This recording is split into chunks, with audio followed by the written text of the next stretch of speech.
Hey fellow thinkers, today I'll be covering Fairy Tail 2, a JRPG published by Koei Tecmo Games and developed by Gust, the studio that brought us those cute alchemy games, and then Riser, which run from cute to sexy real fast. And don't worry, this game gets some of that treatment too. The game is based off the manga and anime series of the same name, created by Hiro Mashima, and this is a sequel to the first game. If you couldn't tell by the 2 in the name, which covers earlier parts of the series story that does lead into this game. Now, I do want to talk about the first game before I talk about the second, because it is kind of important to lead into it and to see where they came from the first game. So, the visual of the first game, I thought the skills in the first game looked really good. The rest of the visuals looked really bad. It was a PS4 game that looked like a PS1 game, to be honest. The enemy models in that game were awful. Some of the character costumes were nice, I guess, but I don't know. That game looked really bad. They didn't have the budget for it or anything. It looked really bad. The gameplay was kind of interesting with like a grid-based, turn-based style combat. So you would take turns and then you would have enemies on a grid and you'd have skills that hit different parts of the grid and you'd have to like play around with that with like different debuffs, different buffs. It was cool. I think the idea was better than the execution, which is a lot of that game, to be honest. And like you could have like 6 characters on the field with you, 6 or 5, one of those 2 numbers. I can't remember too much, but it was interesting, and I did like having like a support, a sub DPS, a DPS, a tank, that kind of thing. I used Kagura because she had a counter in that game, and it was just fun watching her hit enemies but after they hit her. The exploration in that game was just, I don't know, it was just kind of bad. The areas were really small, and the density of like stuff in them was not good either. The chests felt really lackluster. There were these really cool like monuments you could do, and if you hit a certain damage threshold in the battle, if you battled near these monuments, you could break it down, and then that would lead to like secret treasure and stuff like that, and new areas in the map. But I don't know, it was pretty bad. The story also, while it did cover the story from the anime and the manga, it did not do those arcs any justice whatsoever. It was really bad. They covered one of the like most impactful arcs, which was the Grand Magic Games, and it just didn't hit. I mean, there was so much good animation in that arc, especially the build-up between Sabretooth and Fairy Tail. If you watch I'm going to be talking about story spoilers in this game, because if you haven't watched Fairy Tail, you shouldn't be playing this game, I'll be honest with you. Yeah, it was not a good game, to be honest. It was like a 4 out of 10. So, let's get on to the meat and potatoes. Fairy Tail 2. I will be starting with story, and there will be spoilers. But if you're playing this game, likely are a fan of the series, hopefully. If you're not, I mean, I'll welcome you, but you're going to have a way better experience if you watch the anime or read the manga. Now, I will talk about a couple things that I did like and I didn't like. So first things first, I didn't like them skipping the Alvarez War prologue. This arc is really built upon how strong the characters are from Alvarez, and they didn't really start with that. They started with their first fight with Agil, the Sand King, which, I mean, it's a cool fight, but I really would like to see the prologue, because then it shows just how outmatched Fairy Tail is. It really sets up the entire arc, and then it shows later down the line how they can overcome it. A lot of the boss fights felt pretty good, honestly. The Wall and Laxus fight, man, that fight just really kind of left a bad taste in my mouth. Not because it was bad, but a lot of the fights, there's a mechanic in the game called Awakening, where, like, obviously they get their shonen power up. But Laxus doesn't get that, which, I mean, his red lightning is so iconic, and you never get that form until you actually unlock it on the skill tree, which I'll talk about later. But it feels bad when like a lot of other characters like Natsu and Gajeel just get it, and then they do the fight with their awakening form, and it's so cool to have them in there doing the boss fight with the Awakening. But Lexus just doesn't get it, and it's just like, come on, man, he's so cool. Why would you not give him the red lightning? I felt like the game was really rushed with the story. A lot of characters and stuff didn't get mentioned at all, and they're really pivotal to the story. Yeah, especially towards the later half, the story did feel like it was rushed through development. It was just like, come on, get it done, chop, chop, chop, chop. Irene especially, like, I know you can, there's collectibles that you can get that do explain her story. However, I feel like the relationship with her and Erza is so much more important to the story than they gave it credit for. Which, I mean, I'm assuming the game wants you to have seen the series and read the manga, but even still, it doesn't explain who Irene is at all. It's like, oh, I'm your mother, and then that's it. And, like, I don't know. Irene's, like, such a cool character, and then they just kind of just blew her off. August was another one that was just rushed. Like, he came out of nowhere. They did do the Brandish versus August fight thing, where Brandish betrays him because of a certain other character who's not in the game, but he's mentioned multiple times, and you just don't see a model for him, which I thought was really stupid. And yeah, August, I don't know. August just didn't feel justified. Also, that's mainly because Kana is not a playable character, which she should be. I want my alcoholic card wielder, please. Why is she not a main character at this point? Just give her a fight. Why is she stuck in the support cast? Just bring her let her be a playable character. Lizana was a goddamn playable character in the last game. Why is Kana not a character in this game when she's so impactful? I don't want to talk about it. Okay, I thought a couple of good things, though, that I really did like. I did like the Awakening boss battles earlier, like with Natsu and Garganil. I thought those were really cool, and they really did feel impactful, especially with the Garganil fight. I just love that character, and I love his fight. And they really did him justice, which I'm really impressed by. They didn't do how he came back justice, but let's not get into it. Gray vs. Juvia with the commander, I can't even remember his name, he's such a forgettable character. The ice guy. I thought that was a really cool moment in the game, because you have no control over Gray. Like, you try to attack and you can't do anything, you try to guard and you can't do anything, and he's trying his best not to hurt Juvia, but then Juvia's like using skills. And then the cutscene after is such a heart puller. I really enjoyed that fight. I didn't enjoy watching Juvia get beat up. Oh, poor Juvia. But I thought it was a really good way of implementing that fight into the game.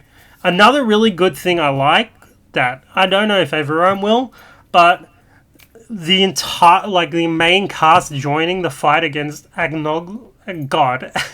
Agnologia, please forgive me for my pronunciation. I thought that was honestly, I thought that should have been in the anime. Rather than the Dragon Slayers, I felt like everyone, or the main Fairy Tail cast, coming and joining in with the Dragon Slayers was a really cool thing. Also, Cobra's not there, which is sad, because Cobra's so cool, but whatever, no one does him justice. No one ever does Cobra justice. But I thought that was a really interesting addition into the game, where everyone joined in the last fight. Obviously because of gameplay reasons, but I thought it was, honestly, the ending of the anime and manga, regardless of how you feel about it, because this game had to follow the bones of that story, and I think the ending's rushed regardless of what form of media you consume it in. But I feel like the game had the best Agnologia fight with everyone joining in. A couple of other characters weren't mentioned who are pivotal to the story. Like, Anna is mentioned once, but she's never shown, and she's such a big part of why he's trapped in the time rift in the first place. But what are you going to do? They just had limitations, and you could really tell. The game also has unique character scores. Think of them like the skits from Tales, because that's the best way to describe them. They're unique interactions with the characters that you don't really see in the anime, or they're adapted from the anime. It adds a lot of depth to the character relationships, which I really liked. I really enjoyed discovering those, and they are unlocked alongside your skills and stuff through the Awakening tree. Fairy Tail 2's combat is pretty straightforward. You whack enemies with your regular attacks, build up skill points, and then use those skill points to demolish your enemies. Or in this case, break them. That's right, ladies and gentlemen, don't we all love break bars? And for those break bar fanatics in the crowd, enemies can summon a second break bar! That's a 2-for-1. They require a certain type of skills to break, whether you need to punch, slash, or blast it open. We'll get back to that later. Then there is the fairy gauge, which increases the amount of skill points you can have. You can also use items and run from battle if you're a coward. Side note, I couldn't figure out how to use items until the last bit of the story. It's not my fault. The game never tells you, so it's not a skill issue, I swear. And then also there are elemental affinities, which don't really factor in. It adds a bit of damage, and if enemies are resistant, most characters have a multi-elemental skill anyway, which bypasses the resistance. In the very, very rare case the enemy resists both elements, just switch characters. There is also a block button, but if you are doing damage like you should, never block. Your characters are pawns. Treat them as the meat shields they are. So let's get into it. You get 10 playable characters, each of them having a unique moveset. And roles. Natsu is a DPS. Lucy is a DPS. Urza is a DPS. Grey is a DPS with a little bit of defense. And I use the word defense very loosely. Oh no, they're all just DPS, aren't they? Except Wendy, who is forever stuck in the support role. Good job, Wendy. Now stop stealing kills and minions. I wish characters had more defined roles. Besides their elemental affinities, they don't really have anything unique. In the previous game, each character had a unique accessory that played into that character's archetype, like Laxus getting to take extra turns when he got kills, or Gargiel's debuffs getting more effective and lasting longer. Everyone feels so homogenized that it kind of takes the fun out of combat, and there's no real reason to experiment with the characters. There are at least some different skill types, like Erza, who gets mainly slashing skills, or Mira, who focus on beam and punching skills to break those second break bars. So you always have a reason to switch characters if the situation calls for it. Unless you want to switch your AI party members, then good luck, because they are stuck there until they die. Which happens a lot. May as well be a single character action game. Which, now that I think about it, would actually be a pretty sick Fairy Tail game. Anyway, I digress. Now, when you break an enemy, you can choose one of two effects to apply, whether it's a buff to you or a debuff to the enemy. And they do a little animation. Damage is good for mobs, bosses, you want the effect most of the time. But when you fully break an enemy with multiple break bars, you get access to a Unison Raid, which is a massive burst of damage, and a good effect like crit damage up, or a defense down debuff. But if you do it with certain characters, it triggers a cute animation and does increased damage, so you always want to have those ones ready. Side note, Lucy is the best support character. She buffs your SP gain, so that way you always have skills ready. Trust me, just use her. She's the best support character in the game. The Unison Raids really disappointed me. Not because they are bad, but there are just so few of them, with only half the roster getting 2 and the rest getting 1. Also Natsu getting 3, but he's the protagonist, so that's par for the course. It just sucks, because so many character relationships are ignored. Like Gargiel and Juvia being from Phantom Lord. It would have been cool if they could have done something together. Or Gargiel and Laxus showing how they went from enemies to friends. Like, Laxus was Gargiel's first big bad. But no, Natsu can get 3. Go. Boss fights are a cool spectacle, and they're actually unique, unlike the first game, which is nice. They do have some mechanics, but it's mostly inconsequential. Like Augus's magic counter. Ooh, don't use skills! Oh no, for 5 seconds? That's crazy. And then, yeah, it's nothing to rack your brain over. Difficulty in the game was pretty non-existent. I did get like 1 shot, but that was because I was underleveled. Other than that, it was, yeah, not bad. I was playing on hard for most of the game and died a handful of times, but that was me being dumb and not gearing my characters well. The last three mechanics to the battle system are support characters, awakening, and extreme magics. Support characters are there. They do a flashy move when you fulfill a condition, but you barely have them for more than 1 or 2 fights during the story, and at the end game you pretty much just want to use the highest damage one. Awakening is a bit better. You go full protagonist mode, grab some buffs, and if you unlock your full awakening, you get a special form, depending on the character, unlike Juvia. Sad.